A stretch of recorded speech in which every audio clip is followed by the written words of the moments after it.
Hey, I'm glad you're here. Welcome to the Mission Manhood podcast. Today my guest is Voy Wiancek, and a couple of times during the episode he said that was an edge for me. And I was pretty sure I knew what he meant by that, but just to make sure, I sent him a note and he wrote back, "For me, the edge is a place where man pushes to his capacity and faces off with his fears. It's where transformation happens." And Voy gave several examples of overcoming some of his foundational wounds and pushing back against some of the cultural norms later in life. And we ended the conversation with him kind of turning the tables on me and asking me some questions. And we had a really open discussion about the relationship between male and female and some of the things that have been taken from us and what it might mean for us to push back and reclaim some of those things. So this was a great, vulnerable episode for me, and I appreciate Voy's willingness to hold that space, and I hope you really enjoy it. Thanks so much for being here.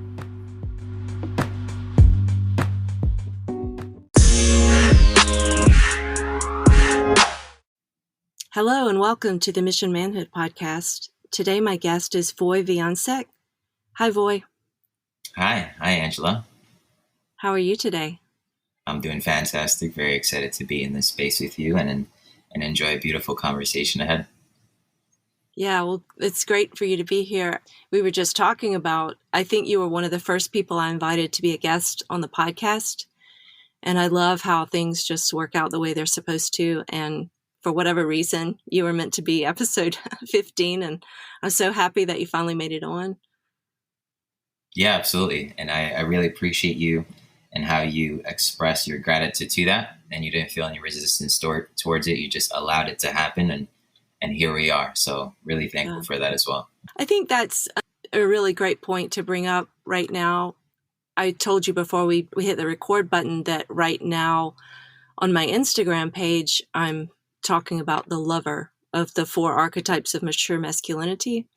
And what you just said made me think of something that men a lot of times are resistant to hold that space for communication if they're unsure. And that's where I think we get into ghosting or, just reading into a situation. But one thing I appreciate about you, as I said, this started probably in February or March, where I offered you the invitation, and you were always very good about letting me know I'm interested, but I can't right now. And just for the men out there, whether it's business, relationship, or whatever, I think keeping that communication open, people can handle that so much better than just the silence, that radio silence. That's such an awful feeling. So I appreciate you doing that. I never had an opportunity to feel bad about it because you always kept me in the loop. Hey, I'm sick right now, or I'm traveling right now, or I can't right now. But I had it in my mind that it would eventually happen. So I felt safe in that. Yeah, absolutely. And thank you so much. And I really appreciate that feedback because it means a lot. And for me, for a long time, that was actually an edge. Because communication in my family growing up wasn't something that was really prominent in the household. Yeah. To start it off, just to give you some background, born and raised in Poland in a super small village with just 5 homes. And it was called the Village of the Wolves. And If you could think about like a beautiful village where like the kids run barefoot and they hang out in the woods and we live kind of off the land, that was the experience that I had. And the beautiful thing about it is, in that time and space, my father, the way he was raised was essentially like the old school kind of masculine way of being macho, not expressing emotions, not expressing feelings, and never quite frankly communicating. And because my father, of course, was my role model and he wasn't able to express from what his father passed on, that's something that I picked up as well. So going through my journey, whether it was with business partners growing up, whether it was in relationships or just with friends, I had a very hard time expressing where I was because 1, I was a big people pleaser and I didn't want to let people down. And 2, I was just afraid to say no, or I was afraid to say, hey, I can't make it right now. I was afraid to just set a healthy boundary because I was essentially afraid of commitment.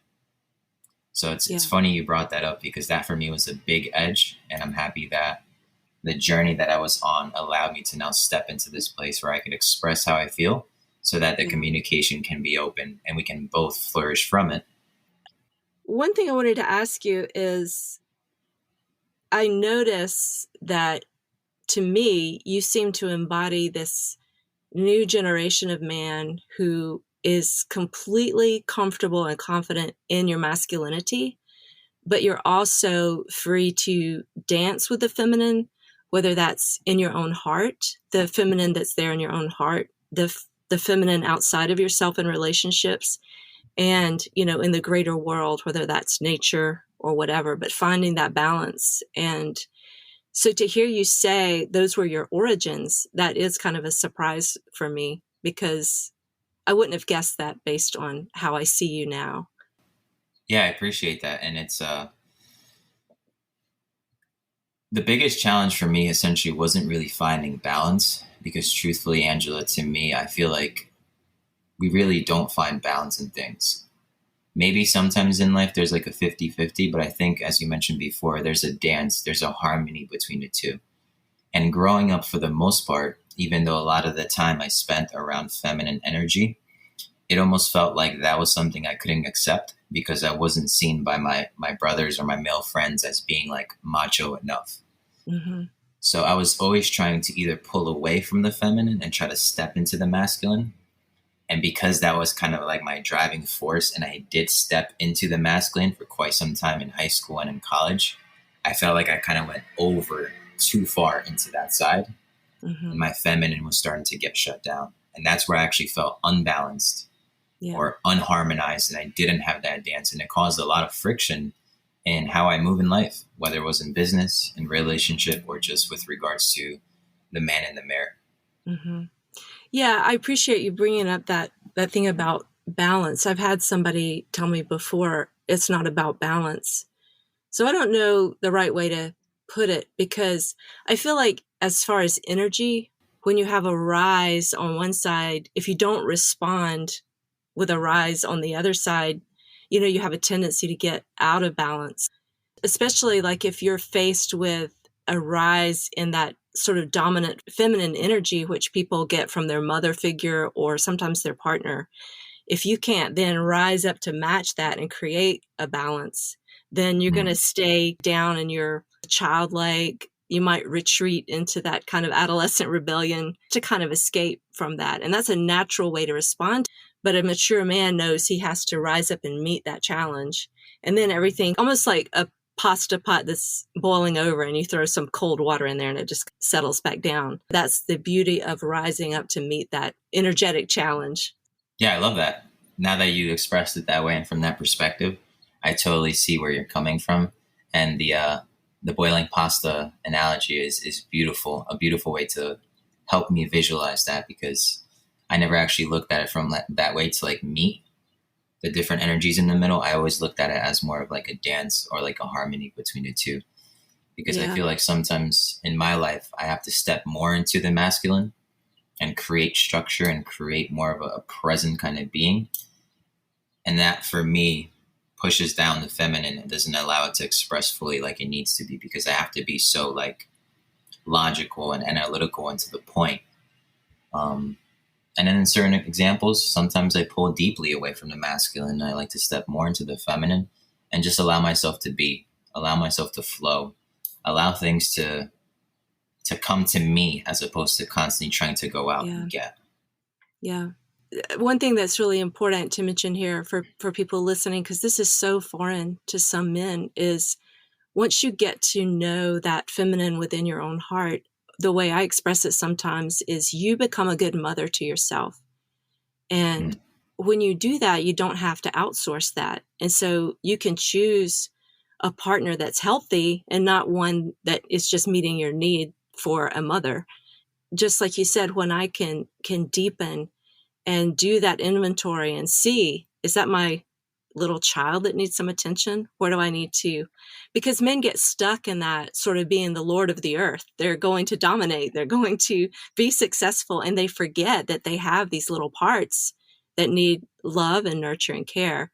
And if you can learn to do that for yourself, you don't have to outsource it to someone else, and you can keep your other relationships healthy as well. I love that you described it in that way. Yeah, absolutely. And I really appreciate you bringing in the piece about how masculinity is now looking, or how it's been heading for quite some time. And I think for me, in the space that I was in and the paradigm that I was brought into, was that masculinity needed to be this like performance obsessed, like the success driven, this kind of like go, go, go mentality. It's like a doggy kind of dog world.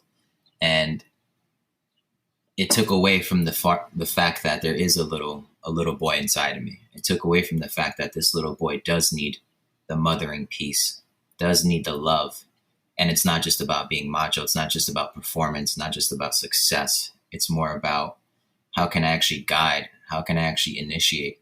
How can I actually mentor this little boy inside of me so he could get all these needs met from me, as opposed to, as you mentioned, outsourcing it to the world. Yeah, I was just thinking about something that I saw that you wrote that goes right along with that. And you said we're trapped in a paradigm that blocks our joy. And we are always afraid that our masculinity is going to be judged. And you had written some unspoken rules of manhood that I'm going to read, and then you can comment if you don't mind. Mm-hmm. Yeah, absolutely. In this post, you said, will you break the rules or let the rules break you? For years, I followed the unspoken rules of manhood. Rules like, I don't need support. I got this myself. It's a dog eat dog kind of world. My emotions aren't the problem. Money is my value. Those are, like you were saying, some of the old paradigm. And when you can't get in touch with that other side, you do, as you said, block joy. Mm-hmm. Yeah, absolutely. And all those things, the beautiful things about it that you just mentioned, like the money, the success. Yes, it's granted, we do need these things to move through this kind of world that we're currently in. However, I feel like a lot of the times, because the intention is just to be successful, or the intention is only to make money, the driving energy really comes from the ego as opposed to the soul. And to me, when that comes through, a lot of people actually don't bring reverence to the earth, don't bring reverence to their community, don't bring reverence to service. It's just about transaction. And that's what I see in a lot of, speaking from a business perspective, in a lot of businesses where men step into this kind of role of just, hey, I need to perform, I need to be successful, because I feel that I'm not seen by the world. So I'm going to build a business, or I'm going to make a shit ton of money, or I'm going to have a nice car, so that for a moment, somebody can see me as worthy. And when people fall into this paradigm and this trap, it takes away from being a king, and it steps more into just being selfish. That's really beautiful the way you put that. And I love that word, transaction. I feel like so much of our life is reduced to that. The way we have to have more stuff, the way even people make love now. It's very little making love. It's, I deserve, or it's your duty, or I need. And it's not so much about that divine dance where you're really seeking another person to nourish your own soul. And you have that moment of beautiful intimacy where you both leave refreshed and renewed and rejuvenated. And I think a lot of people fall in that trap, like you said, that blocks your joy because you're so outer focused. You forget to nurture that inner life as well. Yeah, beautifully put. And to me, to that, just working with clients, and something that I was stuck in myself for a long part of my life, is that I always thought that freedom was outside of me. I always thought that, I had to make a lot of money or build a business or do these external things to find validation. And as I got deeper into the men's workspace and I got deeper into just finding freedom within, I realized that, truthfully, freedom is an inside job. And the more I unpacked all the blocks that I had within me and got closer to my truth, got closer to my heart, and got closer to alignment, everything else that I ever just wanted to experience came to me either way. So it was like, how can I find joy within myself first, so that I can then create from that place and offer the world that joy, so we could both win? Yeah, I love that. I wrote not too long ago about seek first the kingdom and all these things will be added. And Mm, people chase the things first and they forget to seek the kingdom. And yeah. that's exactly what you're just describing. You've learned to seek the things that matter first. And then everything else has a way of just sort of falling into place. Hmm. So I love that. Yeah, and it takes away the resistance from it. Because also a big shift that I had for quite some time, I've been trying to really work on and embody, right? Because there's a lot of things that I listen to with podcasts. There's a lot of books that I read. There's a lot of videos that I watch, and there's all of this great information, and I know all of these things, but am I actually doing anything with this knowledge? And what I realized for a long time is that I constantly wanted to be in more joy. I constantly wanted to step more into leadership. I constantly wanted X, Y, and Z. And what I realized that me wanting was just showing the universe, God, Allah, Buddha, whoever you believe is that source, is that I actually don't have it. Mm, And it's a need that I'm trying to fill. So realizing that the fact that I always wanted something or I wanted these things was actually pushing it away. So understanding that for us to actually allow things to come to us, for us to receive what's already here for us, because we're all great, we're all destined for greatness, it's in our DNA. We have to embody the I am. And to me, that has been just such a massive shift is like, instead of wanting abundance, how can I feel abundance in my body already so that I can be in alignment with the universe and everything just flows and comes through without resistance, if that makes yeah. sense. No, it makes total sense, but it just made me want to say out loud that if someone is listening to this and that feels like a riddle, you really have to get out of your mind and even establish like a meditative practice, maybe even starting with something as small as like 3 minutes where you just practice sitting in silence. And what I tell my clients is get below your mind. Just picture Mm. yourself on an elevator descending into your heart and see if you can just sit there and set your timer for 3 minutes. And that, just that little practice will start to get you to understand what you mean by lead with I am, and to understand the truth of you have everything that you need. And it's more of an excavation than an acquisition. Yeah, beautifully said. That's right on. I think some people discount things they don't understand because it dings their ego. And Mm, just to take a pause and say what Voy just said is one of the most important things you will ever learn. And it's the real key to the kingdom. beautifully said. Yeah. One thing that I'm curious about, just hearing a little bit about your transformation process and where you are now based on how you grew up, I noticed that you took a road trip with your father. Mm. How did that go? Wow. Yeah. So that was an amazing and life transforming trip. However, leading to that point, I have to be honest that I was excited, I was nervous, I was scared, and all the things in between. Reason being is that as I got deeper into masculinity and men's work, I realized that a lot of the things that were essentially preventing me from my truth were a lot of the things I picked up from my father. Mm-hmm. And of course, it's not something that I'm blaming him for because he was an amazing man and still is. And I learned so many great things from him. And there was also things that he got that he just didn't understand that he passed on to me. Yeah. And one of the biggest things was essentially intimacy and communication.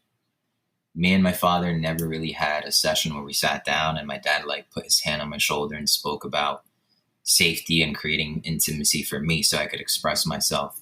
I always went to my mother, or I always went Mm-hmm. to find that space in my friends. And because of that, growing up, I realized a lot of my friends had that and I didn't. And I built resentment towards him. So as I got deeper into the work, I realized that I needed to create that with myself first so that I could feel it and embody it. And then I could create that for my father so we could meet in the middle. Mm. And as I was going through this journey, I was scared. Honestly, I was scared because I'd never spent that much time with my dad. Growing up in Poland, every couple months, he would go out to like Germany to work in a different country because we didn't have really money. So he had to go out of state to get money and then come back. And he would leave sometimes for 3 to 6 months. And that was during like the developmental stages of my life as a child. And he had to do what he had to do. But as a child, I didn't understand that. So I felt sometimes abandoned. I felt sometimes like there wasn't this trust, like there wasn't commitment to him being my dad. And of course, he did it for all the right reasons because we needed to survive. Yeah. However, I had that resentment within. And I realized that the next piece for me on this journey that I was currently or am on was to build that space and allow myself to finally speak my truth and also hear his and understand where he's coming from and why he was the way he was and how I benefit from that and also found challenges in that or growth. Mm-hmm. Just to paint a picture real quick visually. Yeah. It took almost 3 years once I got into this kind of work for my dad to give me a hug. Wow. And if you could imagine, like, for I would say at least 25 years of my life, anytime we would express any physical touch, it was just like a rough, manly, macho handshake. Yeah. And all I wanted was just a hug from my father. That's it. So as I was building that within myself and I was nurturing my own inner child, I was then able to slowly invite that and express that with my father.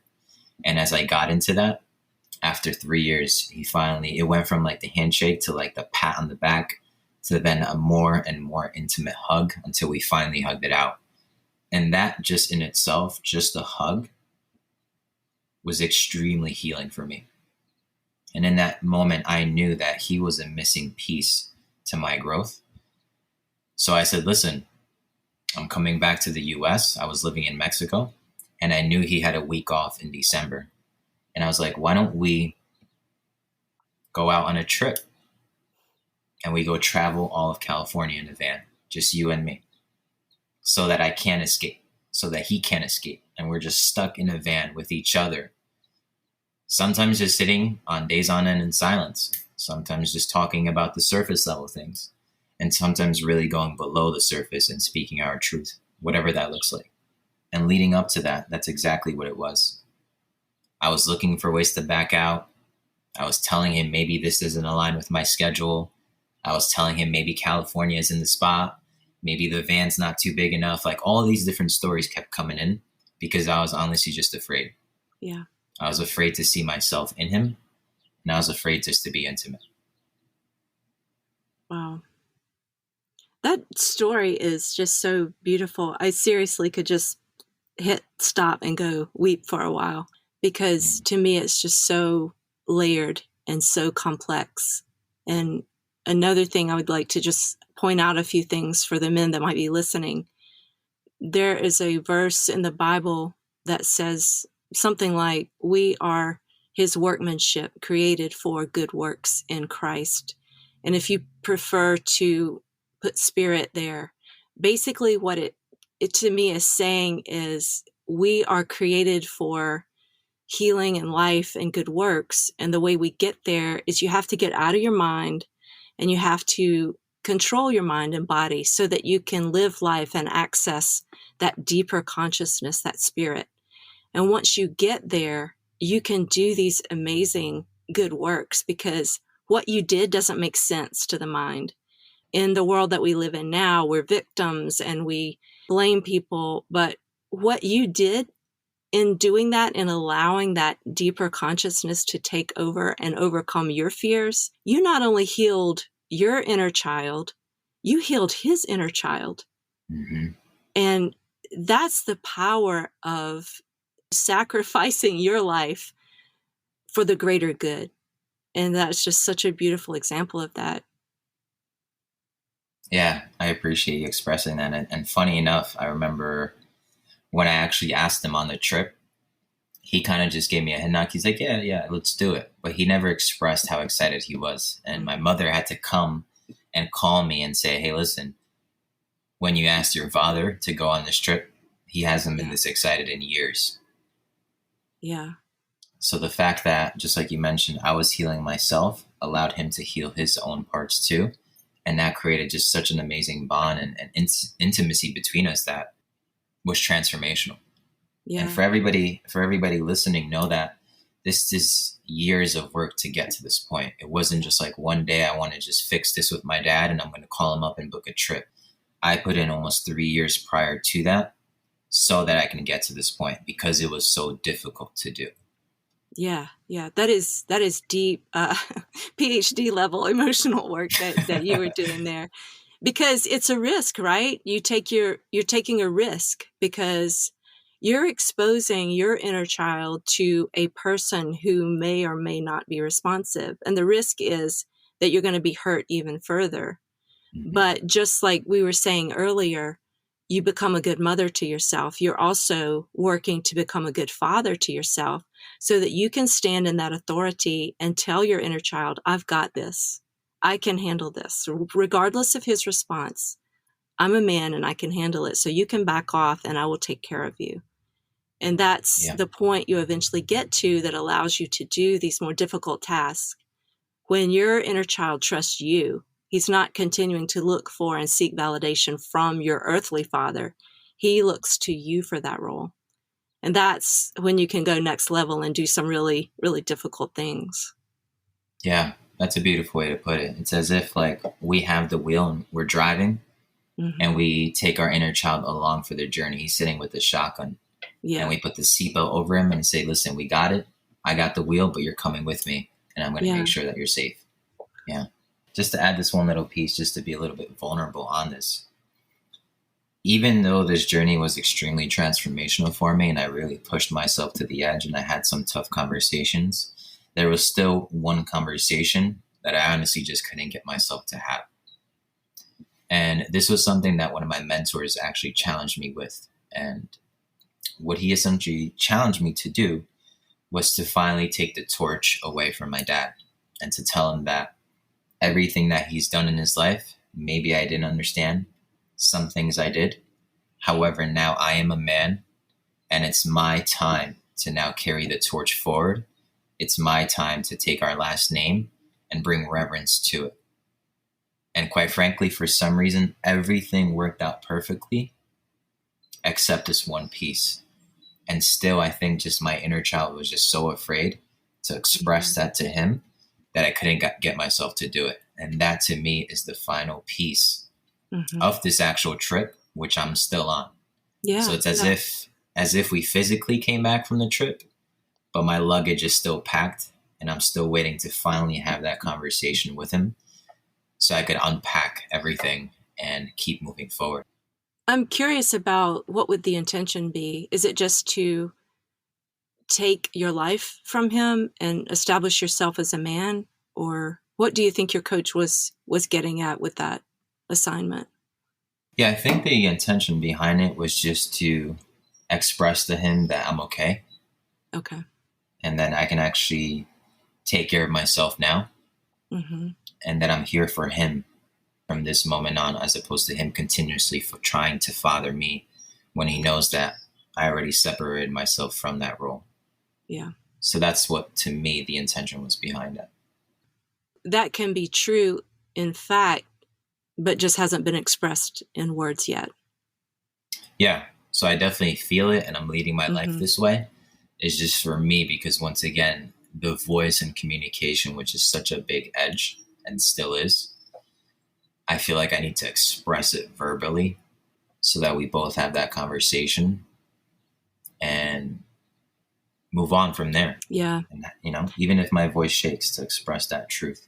And I'm really glad that you brought that up, because sometimes when we tell stories like this in a 30-minute podcast, it's almost like we're doing the Disney version of it, and you hear the music and the credits roll, and then we don't talk about the emotional hangover that you get after an experience like that. So even if that trip went well, as good as it could, when you encounter something like that, you might have a lot of an emotional debris to process afterwards. And it's really important to get with your brothers or your men's coach, even if it was a success. It's like you stirred the pot and you might not even understand why you're snapping at people or why you're feeling low. And it could be just the fallout from facing something that's been so emotional. Yeah, absolutely. Beautiful way to put it. The support after these kind of experiences is something that's extremely needed.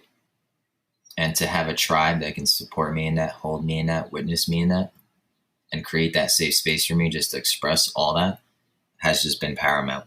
So I'm really glad you expressed that, because that's absolutely true. Absolutely.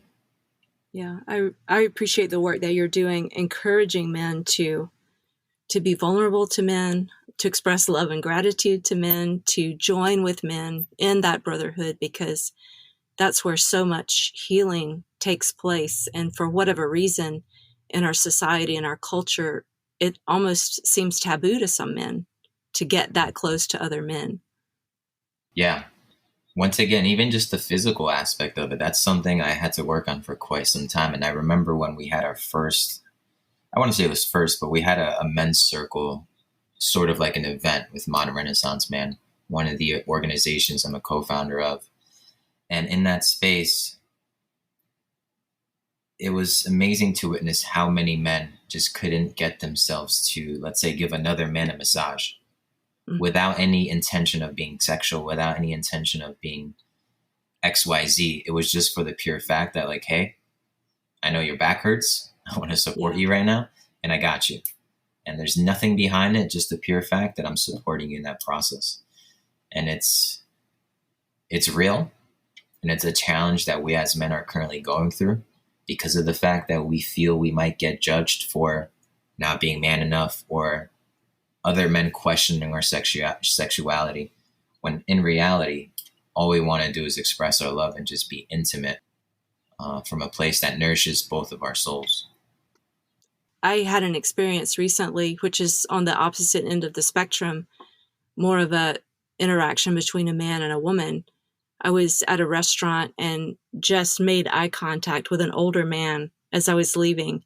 And he almost gasped and said, "You have beautiful eyes." And the person I was with said, "I can't believe he said that to you."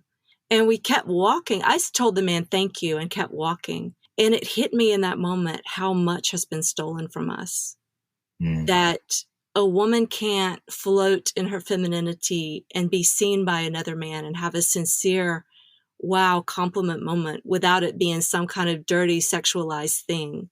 And what you're saying about men touching other men, we've had so much taken from us, that intimacy, and we're all kind of like these little satellites and so easily offended by things that shouldn't be offensive. It was just a sincere, honest moment that rose up in him and popped out of his mouth, probably before he even had a chance to think about it. And I appreciated it. It was very sincere. I think we have to work to reclaim those things that have been taken from us. Yeah, absolutely. And I'm curious, when you were at the restaurant and walking out and this gentleman expressed that, what was your first response to that, and how did it feel in the body for you? I felt like an angelic queen, because that's the energy he expressed to me. Right. I see you. Wow. I had made an effort that night to look pretty. And for someone to notice that was, I walk around in flip-flops and t-shirts 90% of the time. I mean, just kind of blending in. But that particular night, I felt like a princess. And for him to go, it was just such an authentic moment. And it felt beautiful to be seen in that way. He wasn't asking for anything from me. Right. And I think that divine dance between the masculine and feminine is akin to worship. When we see a flower or we see the sunset, or it's a moment where we pause and give glory, And so to be able to do that for each other, like, oh, I saw what you did, or I heard what you said and I appreciate it. And to be able to be vulnerable enough to express that is a beautiful thing. Yeah. And it takes, obviously it takes an individual like yourself who has done just so much work to receive that also in a way that isn't, like you said, dirty or feeling some kind of way, because you energetically just knew and understand from his expression how it landed, that it was just sincere. It's as if in that moment you guys came together and you guys both won, because he got to just witness your feminine beauty, which nourishes the masculine. And in addition to that, he was able to express how that made him feel and in turn nourish you as well. Yeah, it was a really sweet moment. I think I'm old enough to remember, and that makes a difference. I think people, I mean, yeah, we had problems in the 70s and 80s. Yeah, men took advantage of women more than they do now, but there was also this beautiful reverence for the feminine and femininity, and it was this ability to just share that. Women weren't afraid to embrace their femininity and look beautiful, and men weren't afraid to express appreciation for that. And it didn't have to be your partner. And I'm really hopeful that we can get back to that, and it's that mutual respect and doing that inner work and taking back some of the things that have been taken from us. Like we threw out the baby with the bathwater, you know. Right. We did need to make some improvements and changes, but we didn't need to get rid of everything. Mm-hmm. We need to learn to dance again. Right. And I'm curious with regards to that, Angela, because you had this beautiful opportunity to experience the 70s and that time where individuals were more expressive. What do you feel changed with regards to men expressing from that place to where it is now? Just to be real clear, I was a very, very, very young child in the 70s. Okay. But I do think that I just remember going to church and, you know, looking pretty in my dress and having men say, wow, you look so pretty, you know, and not be weird, not be pedo. Mm-hmm. And now men are just so afraid to say or do anything. Again, there was a lot of bad stuff. I mean, we all have seen Mad Men episodes where people are being taken advantage of and women are objectified and things like that. So like I said, we threw out the baby with the bathwater. We tried to get rid of some of the bad stuff, and we lost some of the things that were beautiful. And I think what has happened is they're afraid to move, they're afraid to smile, they're afraid to laugh, they're afraid to look. And that's why men retreat to their bedroom and look at porn. Because if you talk to a woman wrong in a bar nowadays, you might get, you know, in a lot of trouble. Even sincere, wow, you look beautiful. Wow, I love that dress is enough to get you in trouble. I think they're just frozen. Men are frozen sometimes. Yeah. And I definitely resonate with that. It almost feels like there's these shackles on expression. Yeah. There's these shackles on expression, and so many people, not just men, but women and men, both want to just express their truth. And it feels like all these different, whether it's through music, Hollywood, whatever the case is, this kind of conditioning that has been put upon us, bestowed upon us, creates almost these layers. Mm-hmm. And these layers prevent the heart from really shining through and expressing what's truly there without feeling like somebody's a pedo, without feeling like somebody's going to get in trouble, without feeling like it's coming off dirty. Yeah. What women long for is to be covered. And this is going to maybe be a little controversial, but in the feminine realm, I feel like I'm not for you. You are for me. Like every man is called to cover the women because every man can overpower me physically. And if we don't have that social contract where I am for you, you don't have to be afraid. You did that for me before we started this episode. Like, here I am, the host of the podcast, and you realized before we got started that I was a little uptight or nervous or whatever. And without even asking for permission, you said, let's have a little grounding exercise. And you just took over and you led us in this beautiful breathing exercise so that we started the episode and I'm in the right place.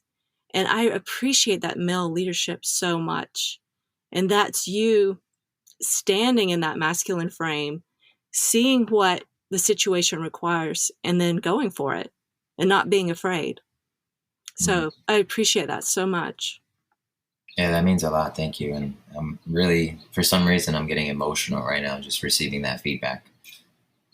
Just because the journey hasn't been easy, and to see that, you know, it works. It really does work to go inward Yeah. and look through the rubble and figure out some of the things that maybe aren't aligning with my truth, and trying to understand and integrate it or just release it has played such a massive role. So to receive that feedback from you and to understand that it's just serving us both in that moment feels really good. And I'm just sitting with that feedback. So thank you. Yeah. I just feel myself getting emotional. Yeah. Well, I thank you. And, it's interesting to me that it's a risk for men to hold that masculine frame in a lot of situations now.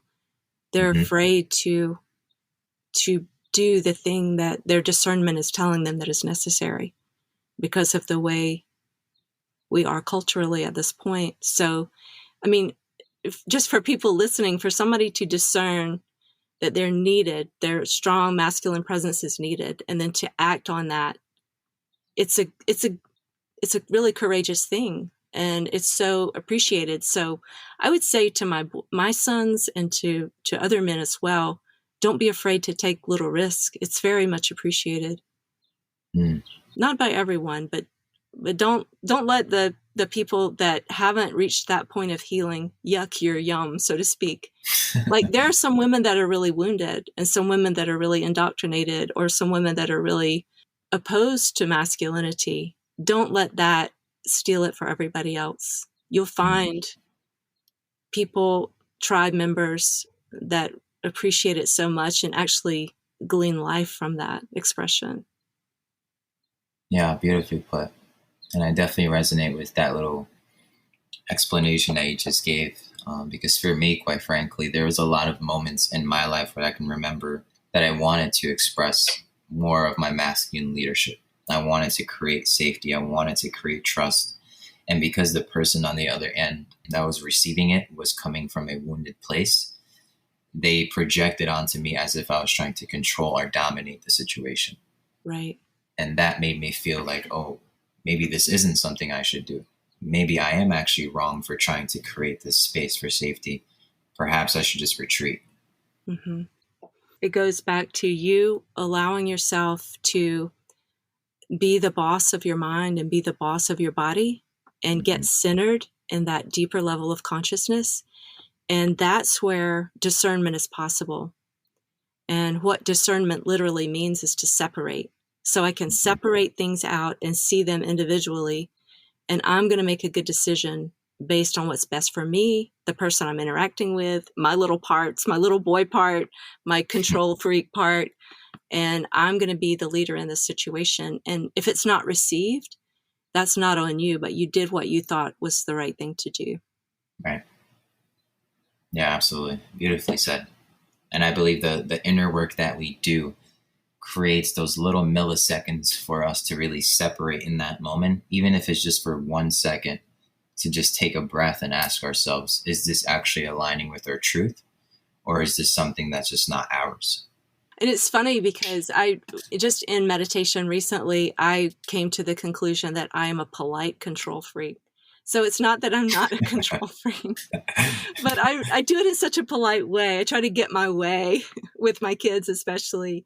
And so, yeah, it is possible that you're just being controlling, but on the other side of it, taking that moment to reflect and saying, is this what the situation calls for? Or is this just my inner control freak trying to take over? I think that little buffer will give you direction, and so you'll know the right way to go. Yeah, beautifully said.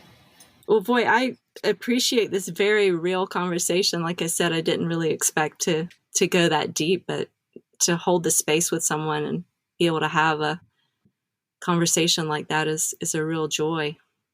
Yeah, likewise, Angela. I didn't have any specific topic of conversation that I wanted to really express here. I just put myself in a position and set an intention to just go with the flow. Funny enough, we just went with the flow, and it got yeah, here we totally to where it did. got. Yeah, and it feels good. It feels aligned, and I appreciate you just creating such an awesome container and allowing for this conversation to flourish, because it's needed and it's appreciated and it's healing in itself as well. Yeah. Well, thank you so much for joining. And before we leave, can you tell people how they can contact you if they're interested in learning more about your work? Yeah, absolutely. So for any individual that wants to just connect with me, have a conversation, or just learn more about my work, I'm a men's embodiment and personal freedom coach, and they could find me on Instagram. That's pretty much the platform I like to use the most. And they could find me at VOY_official, Voy_official. And any questions you have, if you want to just jam, connect, vibe, collab, whatever the case is, let me know. I'm an open book. Well, thank you so much, Voy, and I hope we can talk again soon. Yeah, likewise, Angela. Thank you so much. Appreciate you. Appreciate you dearly. Thank you. Bye-bye. Bye.